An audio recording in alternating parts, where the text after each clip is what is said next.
Kita lanjut ke slide 14 bahwa konsep kekuasaan di sini menurut Miriam Budiarjo bahwa kemampuan seseorang atau kelompok manusia untuk mempengaruhi tingkah lakunya seseorang atau kelompok lain ya sedemikian rupa sehingga tingkah laku itu menjadi sesuai dengan keinginan dan tujuan dari orang yang memiliki kekuasaan itu.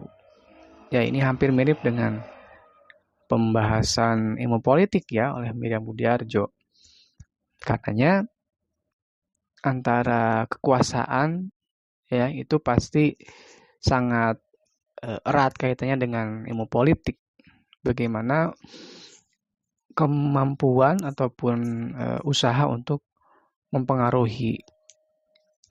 Nah, jadi berbagai macam upaya ya apa yang dilakukan dalam hal mencapai kekuasaan, ilmu politik sangat berperan di sini.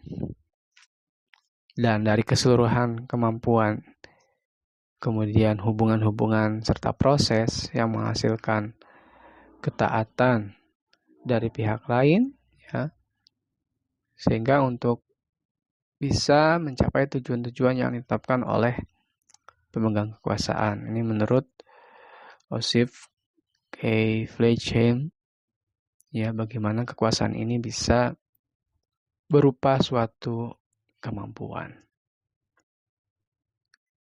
Apa yang ingin dicapai, apa yang ingin diraih, tentu itu adalah hal yang bisa diusahakan melalui kekuasaan.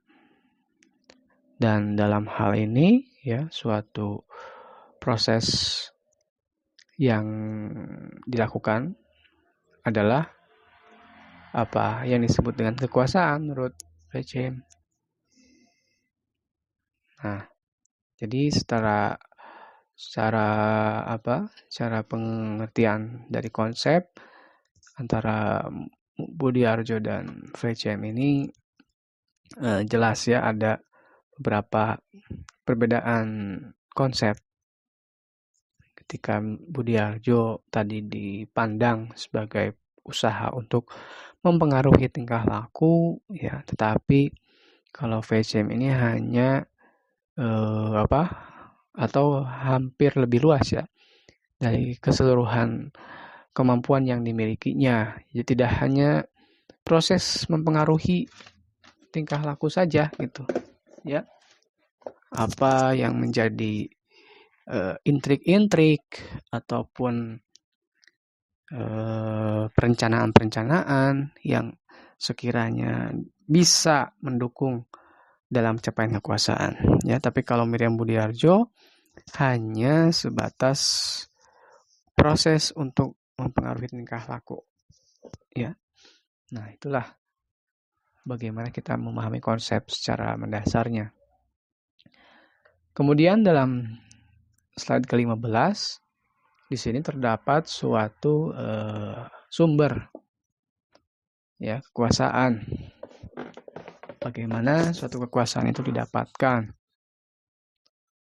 Ada proses panjang yang dia lakukan untuk mencapai suatu kekuasaan tersebut. Pertama adalah legitimate power. Secara legitimasi melalui secara administrasi ya, secara peraturan. Ya, adanya pengakuan legitimasi melalui peraturan perundang-undangan ataupun suatu hal yang bersifat administrasi, adanya surat keputusan, SK, ya. Nah, itu biasanya diperoleh suatu pejabat ataupun para pemangku kepentingan. Nah, ada wacana menarik ya ketika disebutkan ada legitimasi power bahwa jabatan presiden di kita Indonesia banyak praktisi yang memandang tidak memenuhi legitimasi power ya, legitimate power. Karena presiden itu katanya tidak mendapatkan semacam surat keputusan, ya, tidak mendapatkan bukti ataupun surat tugas dia menjalankan jabatan presiden, ya. Jadi hanya pelantikan saja dalam mengawali jabatannya. Tetapi untuk dia, ya, presiden itu tidak mendapatkan semacam surat keputusan lah, ya, apa yang mendasari pendapat legitimate power ini. Ya. Banyak yang ingin bahkan ya mengupayakan itu harus ada. Karena legalitas formalnya kalau tidak ada semacam surat keputusan, ya jelas dipertanyakan ya. Berbeda fungsi ya, berbeda suatu kedudukannya dengan misalkan surat penetapan hasil rekapitulasi pemilu atau pilpres. Itu kan hanya sebatas surat hasil penetapan ya, bukan surat yang mengesahkan seseorang dalam menjabat sebagai presiden ataupun wakil presiden. Nah, banyak kajian konstitusi yang sedang dilakukan saat ini ya untuk menganalisis hal itu, karena penting adanya suatu bentuk hukum administrasi negara. Kemudian yang kedua, ya, perolehan atau sumber kekuasaan berasal dari coercive power. Bagaimana kekuasaan ini didapatkan melalui adanya cara kekerasan, ya, atau perampasan, invasi, bahkan ya, penyerangan ataupun pembunuhan secara massal ya, adanya coup d'etat, adanya kudeta. Nah, ini memang ya bisa terjadi juga adanya pemaksaan. Ketika dulu ya khususnya masih banyak terjadi negara-negara superpower yang menjadi imperialisme, negara-negara penjajah yang memperluas wilayahnya dengan cara peperangan ataupun dengan invasi ya, sehingga adanya kudeta atau coup d'etat. Itulah memang ya lazim terjadi ketika dulu. Kalau sekarang rasanya tidak lagi ya, masih ada, meskipun ya beberapa wilayah yang di pelosok-pelosok dunia mereka melakukan perolehan kekuasaan dengan koersif. Nah, kemudian ada juga melalui expert power, memperoleh kekuasaan berdasarkan suatu keahlian karena expert di bidangnya. Ketika seseorang yang dirasa punya bakat, punya keahlian, itu bisa mendapatkan kekuasaan karena semua orang masyarakat menerima itu ya, sesuai di bidangnya. Karena urusan hal-hal yang harus diurus tentu harus oleh orang yang kompeten, yang capable di bidangnya. Ketika kita memandang masalah ekonomi, masalah hukum, ya, politik, diurus oleh orang yang tidak kompeten, ya jelas tidak akan benar. Bagaimana seorang orang yang memiliki pengetahuan di bidangnya, ya kita akan mengakui bahwa orang tersebut layak mendapatkan suatu kekuasaan, menjadi pemimpin ataupun menjalankan tugasnya ya untuk mengatur, karena sesuai dengan kemampuannya, sesuai expertnya. Ya, dalam agama Islam pun kita kan yakini ya, ketika ada urusan yang tidak dipegang ya oleh bukan orang yang kompeten di bidangnya, ya, maka itu akan menunggu tinggal kehancuran saja ya. Ketika urusan itu bukan dipegang oleh orang yang sesuai keahliannya. Nah, makanya kita harus pandai-pandai ya melihat sosok apa yang akan menjadi pemimpin kita, bagaimana track record dia dalam hal kehidupannya ya, sehingga itu akan kita pilih ya, akan menjadi pertimbangan kita dalam memberikan mandat kekuasaan kepada siapa. Ya, masyarakat harus lebih dewasa dalam hal itu. Tidak lagi disodori dengan isu-isu kebencian, tidak lagi dihasut-hasut oleh hoax ya. Apalagi dengan money politics, masyarakat dijual belikan suaranya ya dalam pemilu. Nah, tidak ada lagi hal itu harusnya ya dalam negara yang maju berdemokrasi.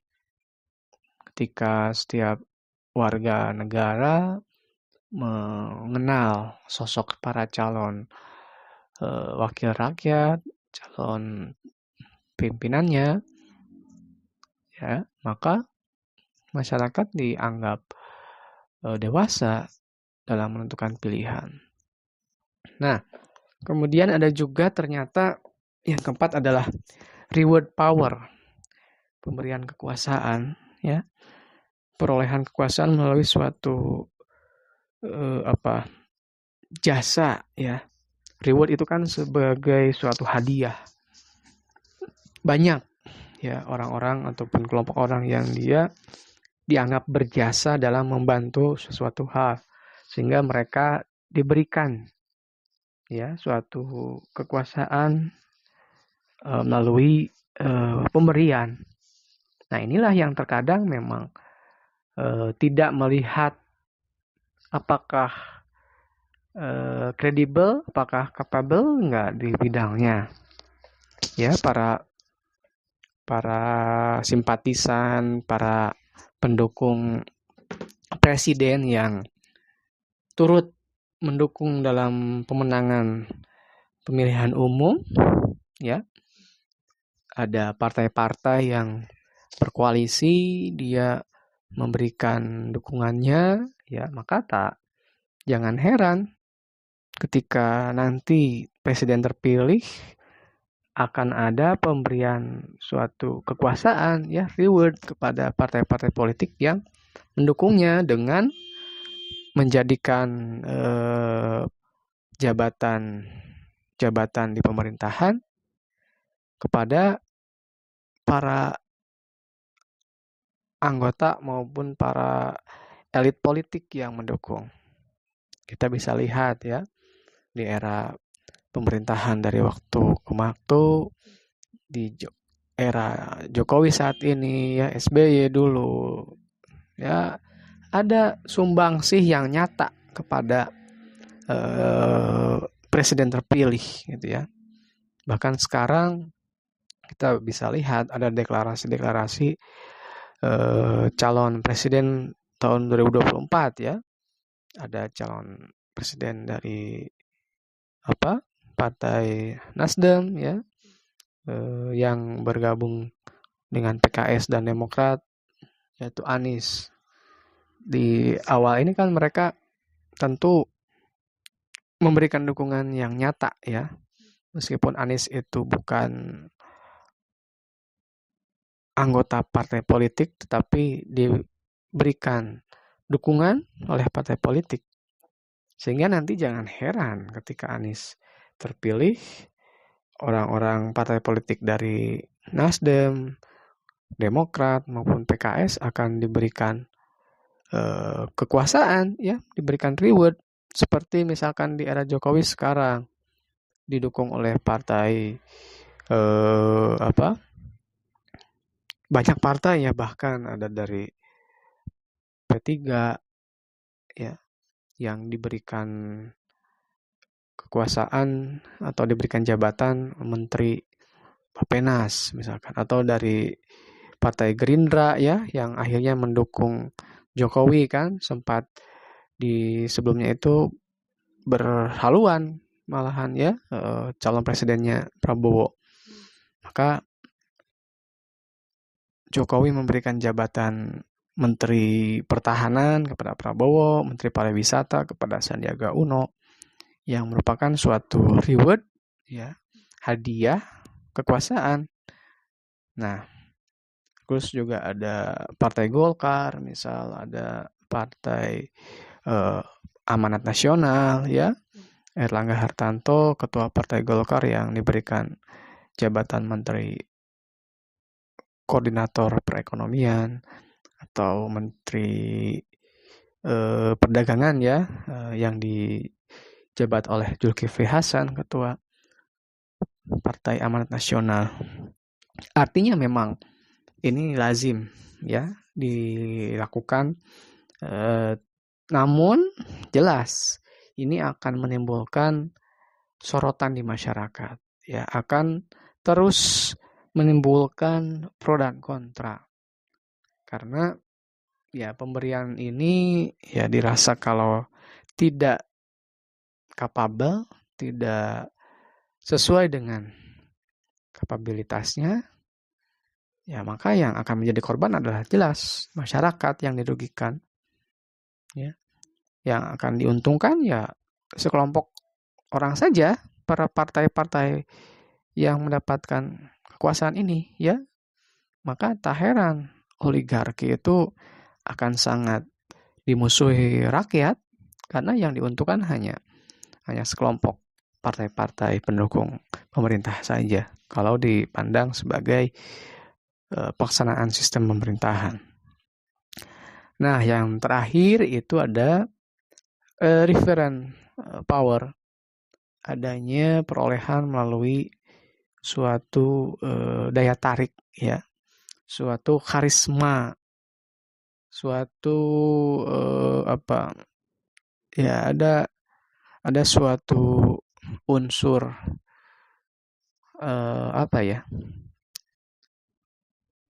unsur yang dari segi psikologis ya itu dapat mempengaruhi, misalkan dari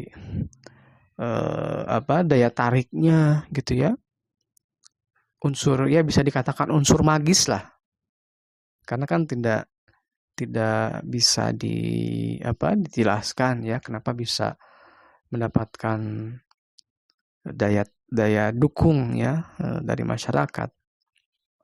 Misalkan ketika dulu Soekarno ya begitu karismatiknya ya, dilihat atau dipandang sebagai presiden yang betul-betul memiliki karismatik yang paling baik ya. Bagaimana cara dia berpidato, cara dia berpenampilan ya, cara dia berujar, itu bisa mendapatkan perhatian di masyarakat ya. Nah, artinya memang suatu kekuasaan ini bisa didapatkan dari dalam diri setiap orang gitu ya. Bagaimana dia mungkin adanya latihan ya.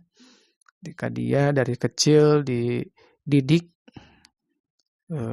dalam lingkungan yang yang begitu memberikan ruang ya untuk dia bisa berkembang dari segi komunikasi. Kemudian dia beranjak dewasa, dia digembleng ya, menuntut ilmu di sekolah ataupun di kampus-kampus yang mendidik dia untuk bisa memberikan suatu daya tarik gitu ya. Ada karismatik misalkan dari cara dia berkata-kata, bagaimana gestur ataupun bahasa tubuh yang dia pakai itu juga diperhatikan, atau sampai ke style ya, gaya berpakaian. Dia bisa memilih untuk bisa menentukan hal-hal yang tepat ya pada konstituennya. Artinya itu bisa dilatih gitu ya, bisa diperoleh oleh seseorang dengan proses yang panjang, tidak secara misalkan genetik gitu. Memang ada yang beranggapan suatu sifat yang bersifat genetik ya itu bisa diturunkan, misalkan dari kita bisa melihat bagaimana para anak-anak cucunya misalkan Soekarno yang dia itu banyak yang turut berkecimpung di dalam politik ya. Nah, tetapi ternyata beda cerita dengan Soeharto yang mana anak-anak cucunya yang tidak ada satupun yang terjun ya berkecimpung di dunia politik dalam hal kenegaraan gitu. Nah, itulah yang memandang bahwa hal tersebut bisa dilatih ya, referent power ini bisa dapatkan dengan cara proses yang panjang. Ya, tidak ada yang menyangka kan seorang Presiden Jokowi yang sekarang berpuluh-puluh tahun ke belakang dia bukan dari kalangan lingkungan yang besar ya dari segi politik. Bahkan awal mula karir beliau pun kan bukan menjadi politisi ya. Beliau itu kan berwirausaha ya di bidang mebel. Tapi siapa sangka dia bisa menjadi wali kota Solo, menjadi gubernur Jakarta, hingga akhirnya menjadi seorang presiden Republik Indonesia. Nah, itulah bagaimana sumber kekuasaan yang kita kenali ya